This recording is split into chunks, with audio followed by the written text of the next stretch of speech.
Welcome to another episode of Corporate CPR, where we breathe life back into your organization, projects, and processes, giving you insights to recovery and avoiding corporate mortality events. Today, we'll be talking about how not maintaining quality teams might be killing your company. And joining us to contribute to the conversation is Randy Clark. Welcome, Randy. Yeah, thank you. Glad to join you. Yeah. Do you want to share anything about your background? Yeah, so again, my name is Randy Clark. I am president of a consulting company called uh, Elite Ops. And what we do is I work right now with one project. That project is a company called InvestorBrandNetwork, where we provide corporate communications for publicly traded companies so that their word is being evangelized to potential investors and anyone that might be interested in learning more about these companies.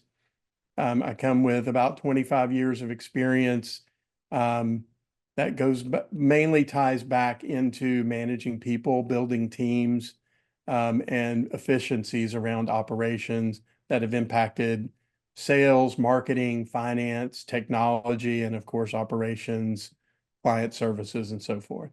That's kind of my passion. I've dabbled in some other things and found that this is kind of where I'm happiest. And so, happy to join you today and kind of share a few of my thoughts around some of those aspects. Absolutely. Well, we're glad to have you here.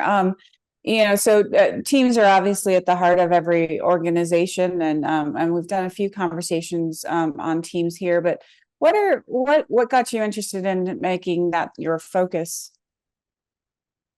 Yeah, I mean, I've always been a bit of an extrovert, maybe more so, even more so when I was younger. But I have a degree in management, so it was kind of my passion coming out of college, was to learn everything that I could about managing not only people but processes. And a lot of what I learned in college was kind of widget focused, like moving pieces from one warehouse to the next. But when I got into the real world, got my first real job, I found that, kind of leadership was probably one of my biggest strengths.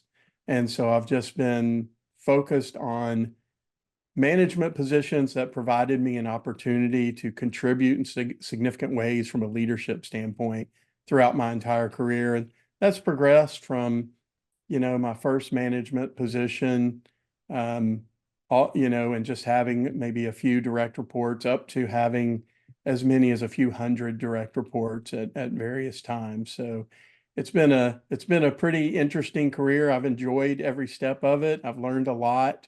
And everything that I've learned, I feel like I've built upon throughout my career. So Obviously a lot of teams are just formed organically, and or leaders of teams are maybe put there without past experience. How important is it to kind of craft a team, and maybe be more intentional on who's on the team?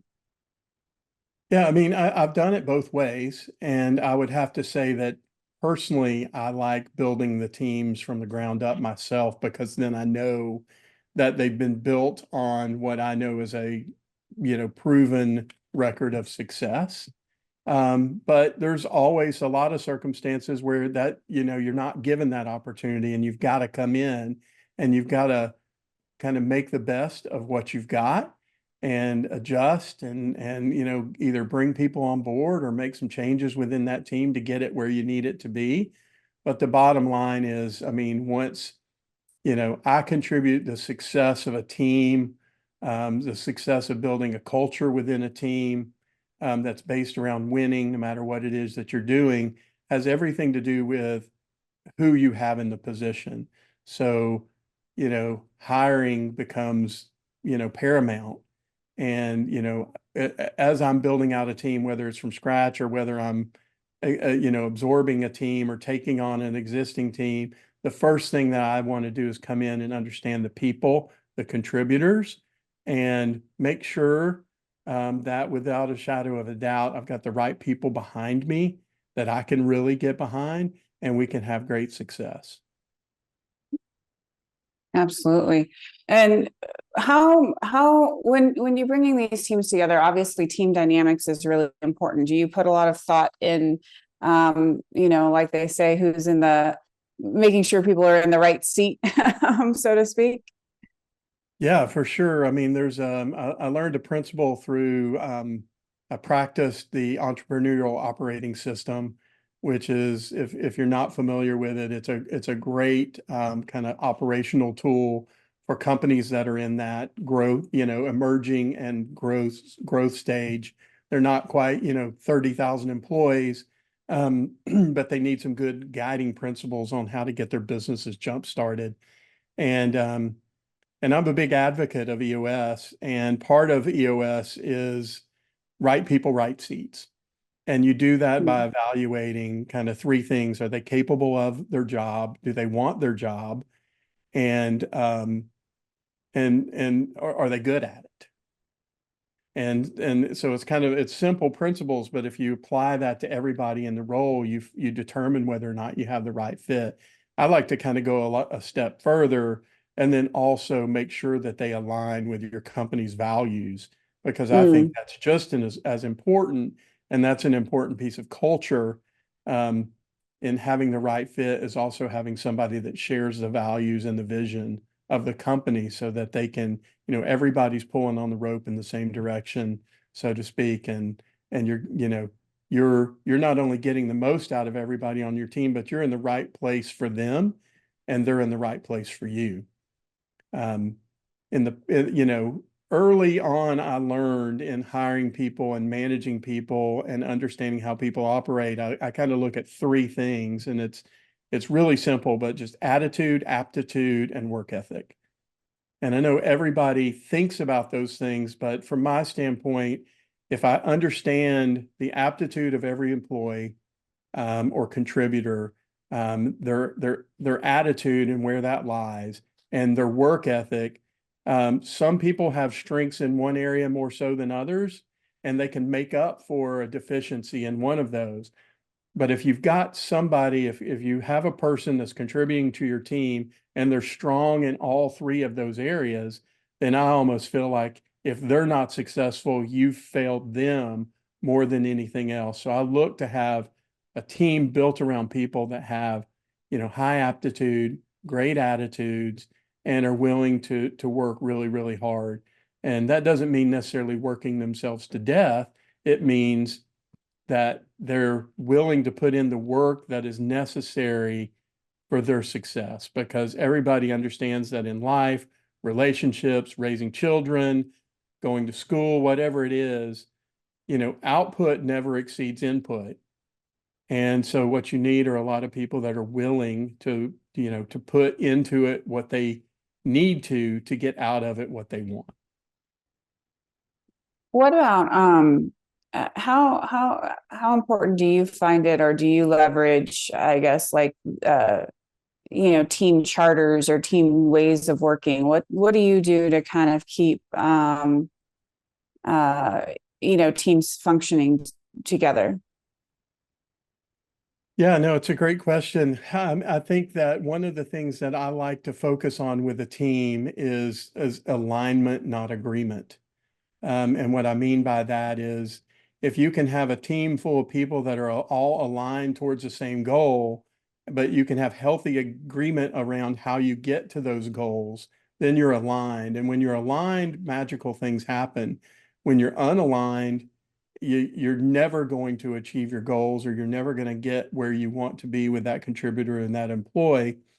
And so one of the things that I really try to focus a lot of my effort and energy on is making sure that everybody on the team is aligned. And I think that the way that I've personally been able to have success doing that has been through very open communication, um, and a lot of transparency, because I find that the more open you communicate and frequent that you can communicate with your constituents, cohorts, and so forth, the more they're going to get behind what it is you're trying to accomplish. You get them aligned with you, get everybody again pulling on that rope, and the sum of that team and the masses of people that you can get behind you and your efforts are what propel you into success. And I've witnessed that throughout my career.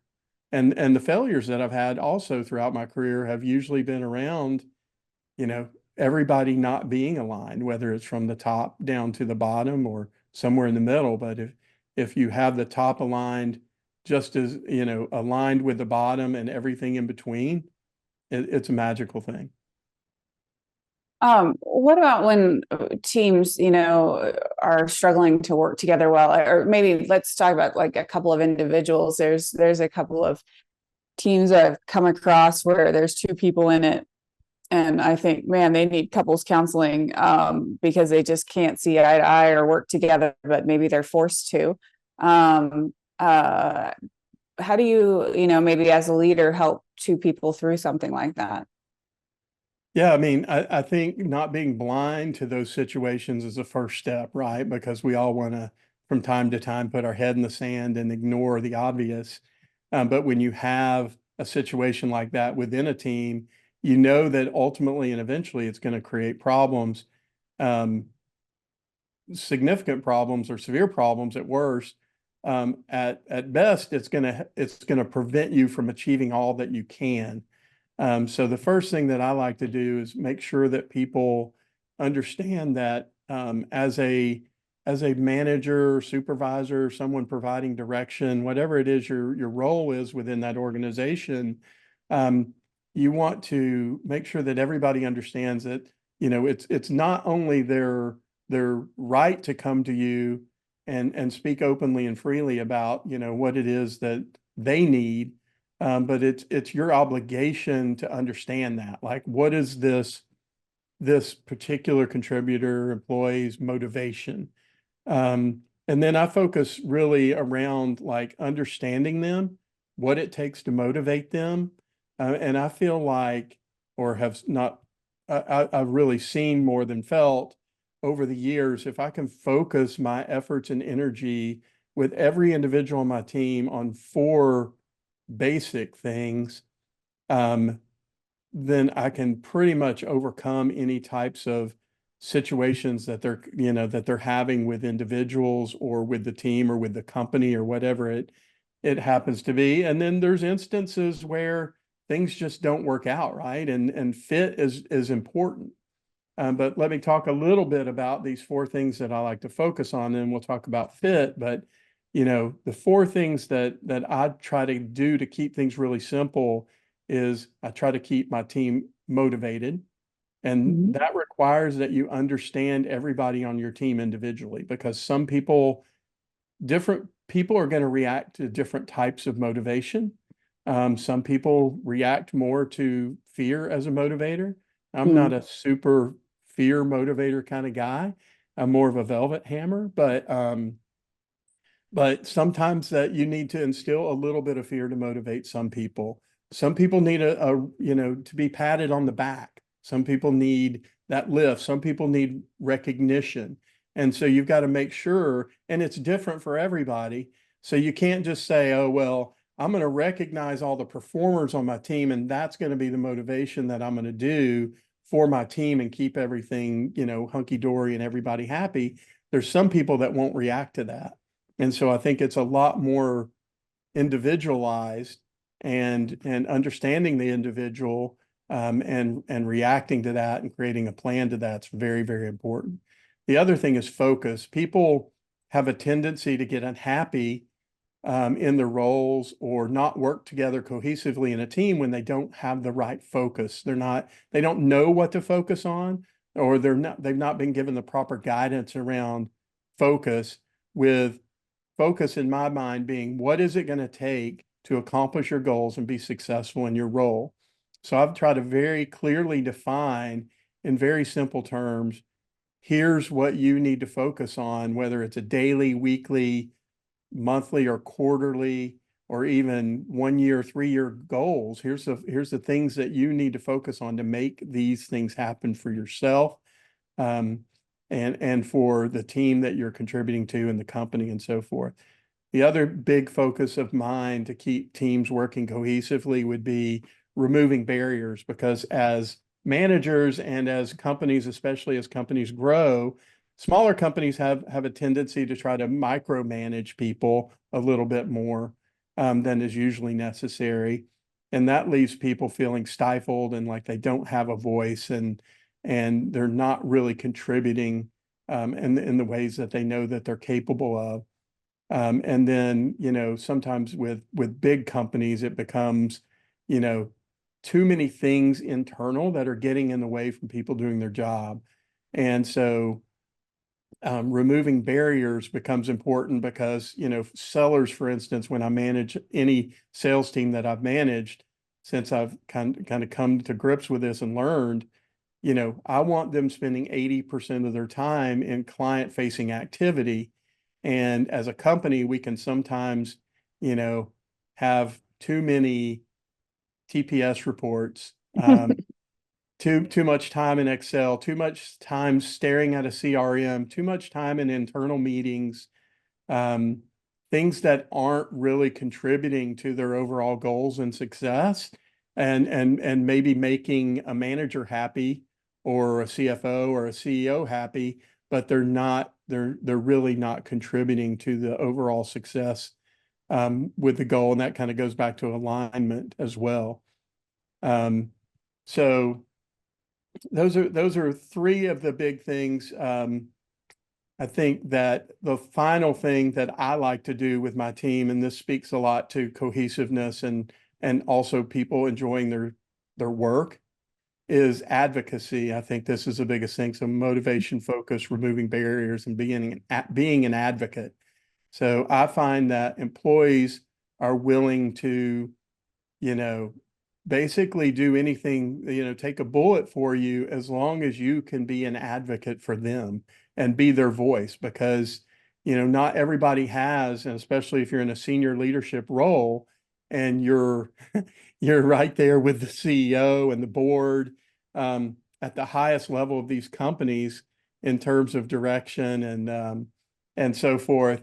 You know, they want to know and feel like they're important, that they're being heard, that that their views are being seriously listened to and acted upon.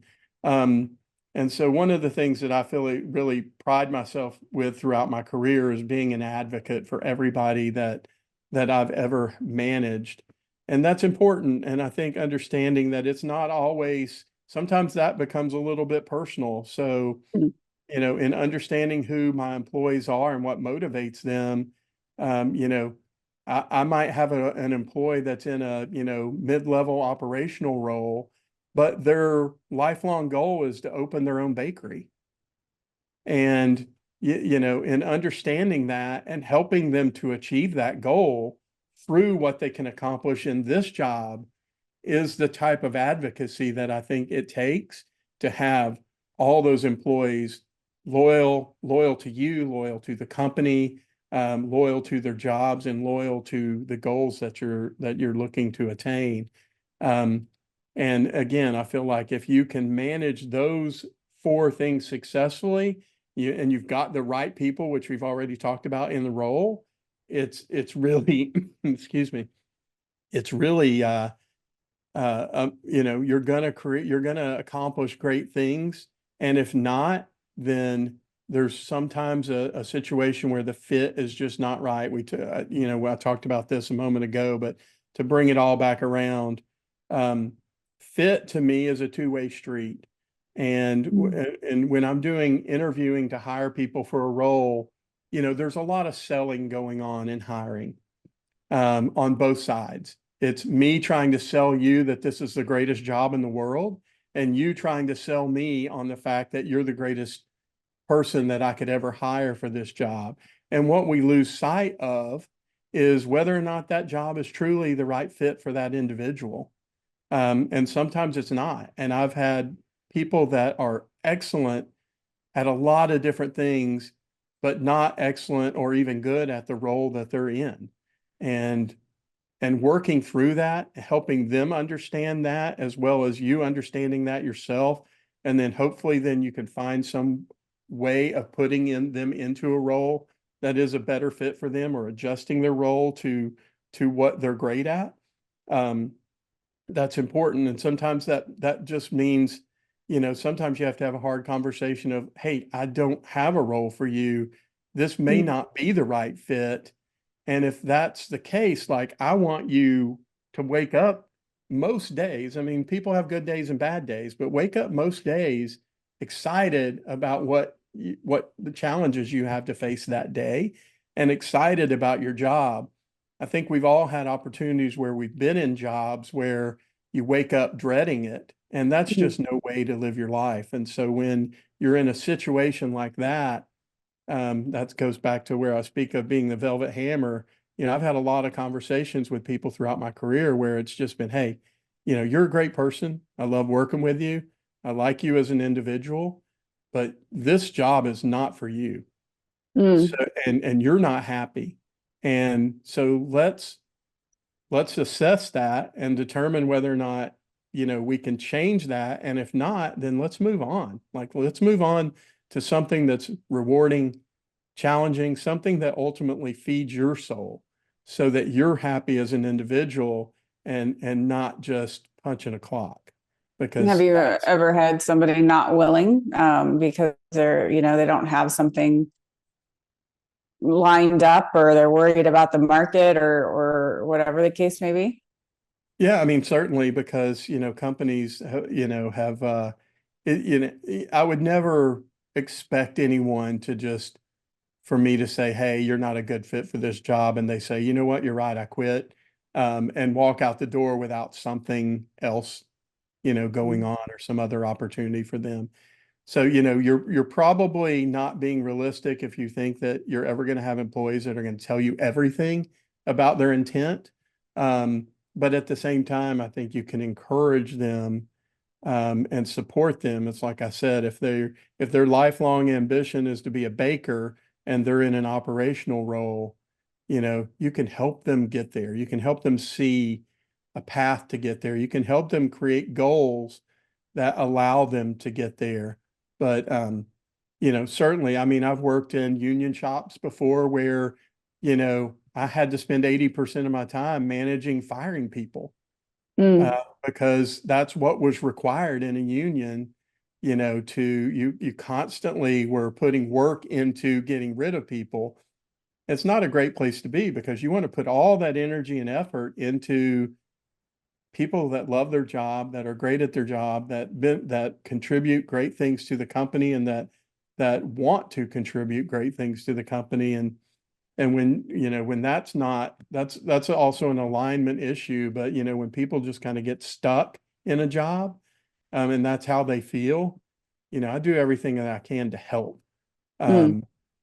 um, get them unstuck. But at a point where I can no longer help, then I'm trying to kind of look creatively at ideas and ways to that I can maybe benefit them outside of that company or help them find something else that's more suitable for them. And I've had success doing that in the past too, with people that, like I said, great people that I've enjoyed working with, that I've had relationships with. Um, but they, they're in a sales role and they're not a salesperson, Mm. and you just ultimately you gotta move them out of that position because as we both know in sales, it's very transparent whether you're successful or not. And Mhm. if you're constantly not having success, then that's a grind on you, as the employee. Like I would hate to be in that position. I've been lucky enough to where I've not been in that position many times, but when you are in that position, it's miserable, right? You're like Mm. not, you're not succeeding. Um, you're not meeting your personal goals. That the company doesn't view you as a value. Um, that's a lot of weight, and that's a really heavy thing to wake up to and go to sleep to every day and every night. And that's why I would, constantly encourage someone to seek, go seek something else, like seek something that you're great at. Mm. Everybody that is willing to put the effort in my opinion, is great at something, right? They just need to find it, and then take advantage of it. Once you find it, like I feel like I've found with my career, stick with it, stay focused, and be the best that you can possibly be. Mm. What about toxic team members, and more about how does one team member kind of maybe manage another one, or deal with somebody who might be a toxic team member when maybe they have no control to actually get rid of them or encourage them to move on. Yeah, no, it's interesting because as we all know, it's like what the one apple can spoil the bunch, right? Mm, And that's the same way with any work situation. And I've been involved with this many times, right? Like mm, you could have a team of 20 team members and 18 of them are the most positive people, love their jobs, and two of them can just be totally toxic. And over time, it will destroy your entire team. mm, As a leader, and really out of respect for the other team members, that's when you have to take action. And when you talk about being an advocate, it sounds maybe a little bit harsh or cruel, but yeah, being an advocate for the 20 team members on the team by displacing two members is one of the biggest advocacies that you could offer them. mm, Like I am committed to putting you in a position to be successful and to accomplish the most that you could possibly can within this team. And in providing you that opportunity, tough decisions have to be made. Um, but again, in dealing with within the team itself, I would say that, really by addressing the things that I talked about before, the motivation, the focus, the removing barriers, and being an advocate on people's behalf. If you're doing all those things successfully and they're still bitter and unhappy, then I think then that's where you have to have the serious fit conversation. And I'm not saying that I'm so soft about things and have been throughout my career that I let things draw out for a really, really long time. You can assess fit very quickly. And mm, if you know it's not there, then sometimes action is the necessary evil, and it has to be taken. And I've experienced a lot of that in my career, and I try to make the best out of those situations that I possibly can. But I've always taken those types of actions for the betterment of the team, the betterment of the company, and whether they know it at the time or not, the betterment for that individual. Um, mm, and I've had a lot of people come back to me over time and said, man, the best thing that could have ever happened to me in my career is the path you led me down by, steering me away from this. Um, and there's truth to that, right? mm, That, you might have sat in misery in a role for 5 or 10 years if nothing like that were to happen, but to be set on the right path or given the opportunity to kind of reset yourself and get on the right path. Um, you know, that is immeasurable in terms of the benefit to that individual, even though at the time it might seem like it was kind of cruel and harsh treatment to them. I mean, I think that's the way most people see it at that moment. But mm. Yeah, I like the book Soar with Your Strengths, and the analogy that it have about, teaching fish to fly and rabbits to swim, and rather than investing in the area that um where your skills lie, because you'll get more output if you focus there versus focusing on um where your opportunities are. yeah, I agree. I mean, square pegs don't fit in round holes. Um, and like I said, I think one of the key things as a manager you have to understand is like it's not about being everybody's friend, and it's Mm, not about being a company yes man all the time either. It's about a lot of leadership, I feel like is, some of it is learned and a lot of leadership is just instinct. And a lot of management and leadership is caring. Um, and I don't mean that in too soft of a manner, like, you're not willing to carry out what needs to be done because you're too caring about hurting people's feelings or anything like that. But caring meaning that you're committed to what it's going to take for the company and for the individual to be successful, and you care enough to take whatever actions need to be taken, or to do whatever work needs to be done, or to provide whatever type of guidance, counseling, management, direction, focus, whatever the things are that need to be done with each individual to make it all come together. Have you been on any high performing teams? And if so, like what were the attributes of the team? Yeah, I mean, I've had an opportunity throughout my career to be on what I consider to be a lot of extraordinarily high performing teams. I've had a lot more successes in my career than failures. Not and not all contributed to me, and not at all contributed to me in terms of it's the individual's output or the sum of the team that really makes it all come together. Um, I would say the common theme behind all of the most highly successful teams that I've been a part of has been alignment, like having everybody aligned around the right goal, having the right people in the right positions, and then really me really as a leader focusing on those four areas of motivation, focus, um, advocacy, and removing barriers, and just letting the people go do what they do great. Mm, But you got to have the right people. They've got to have the want and the desire and everything else to go out there and do the job. But when you get that, and you start to build a culture, especially if this is a new team, but once you build a culture around winning, and I've tried not to get into too many sports analogies in this conversation, but we all know in sports who the winning teams are because of their culture, and they're expected to win. Um, and it doesn't matter whether it was 20 years ago, 30 years ago, they're still winning. Um, as long as they can maintain that culture. And I feel like that's, been the key. One of the biggest keys is once you start to build a culture around winning and success, um, it's a snowball effect, just as it mm, would be if you were losing.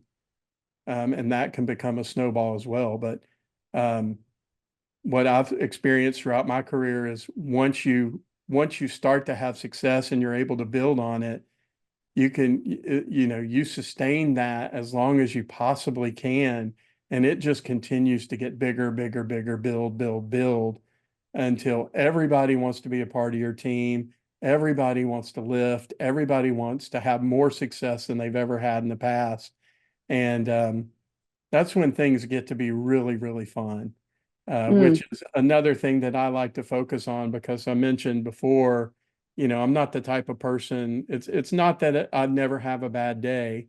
Everybody does. Um, but I genuinely wake up excited about facing every single day, um, personally and professionally, because of the challenges and the opportunities that every day presents.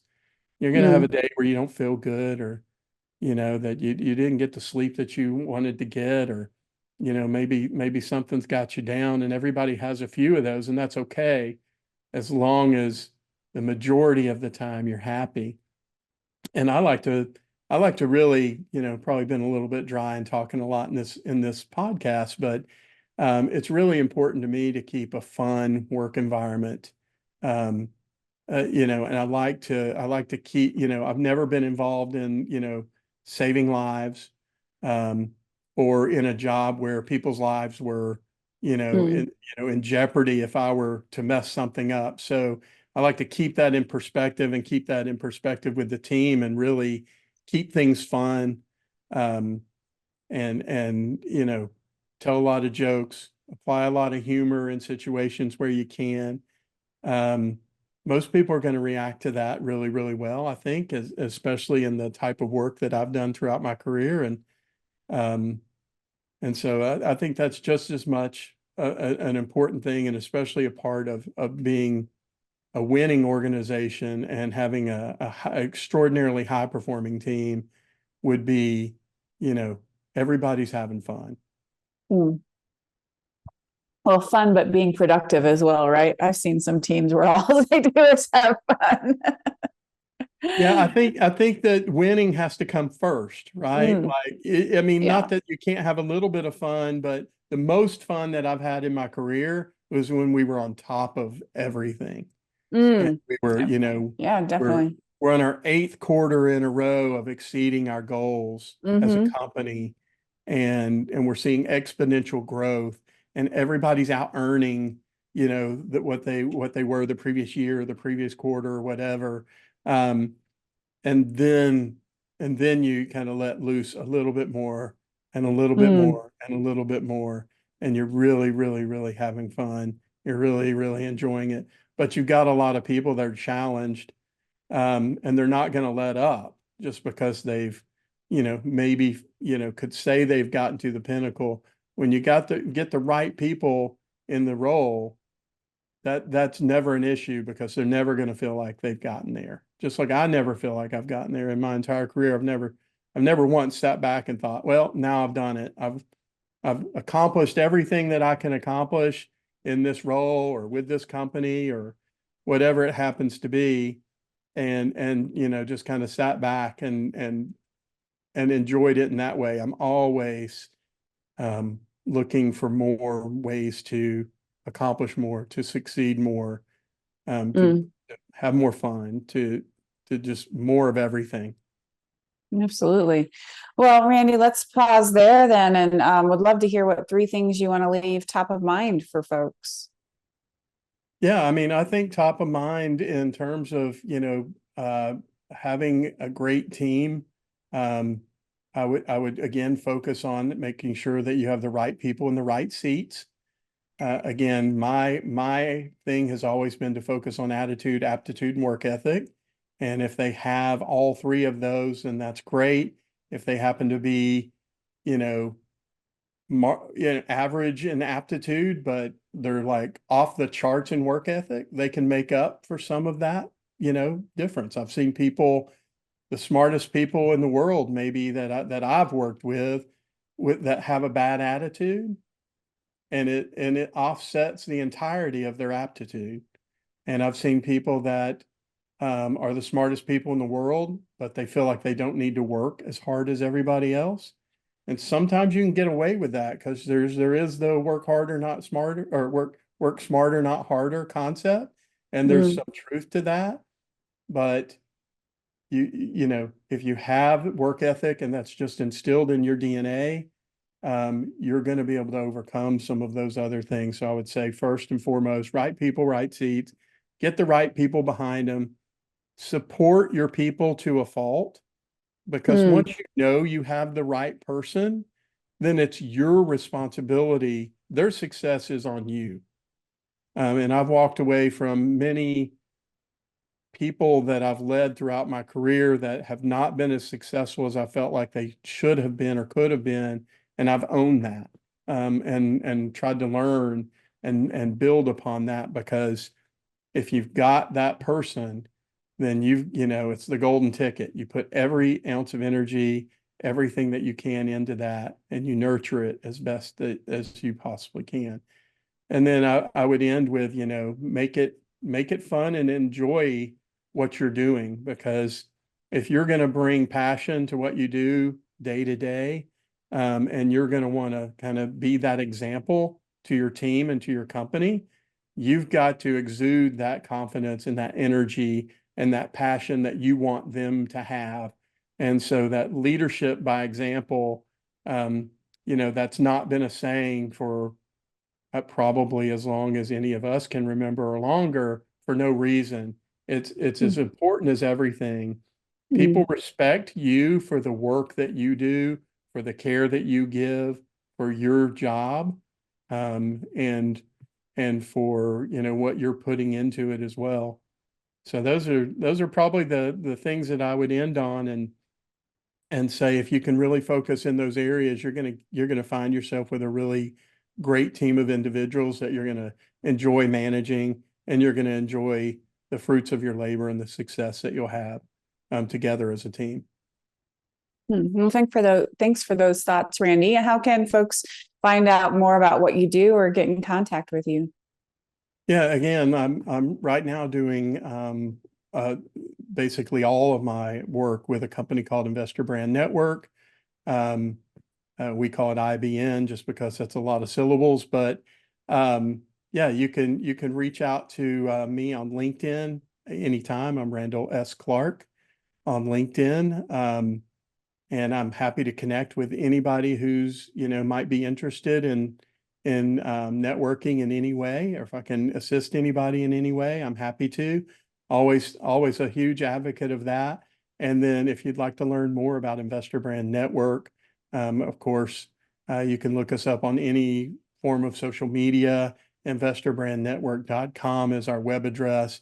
We do corporate communications again for companies that are publicly traded that are looking to get their message out to more investors throughout North America and really throughout the world if that's their goal.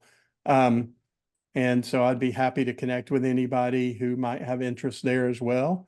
And so, feel free to look me up, and I would value anybody's feedback or comments um, or any networking that they might want to, continue on with. Great. Thank you, Randy. Thank you for being on the show today. Yeah, thank you very much. It was a pleasure, and I hope you enjoy the rest of your day and take care of that cat. It might be hungry. Thanks. And to our audience, keep your organization healthy.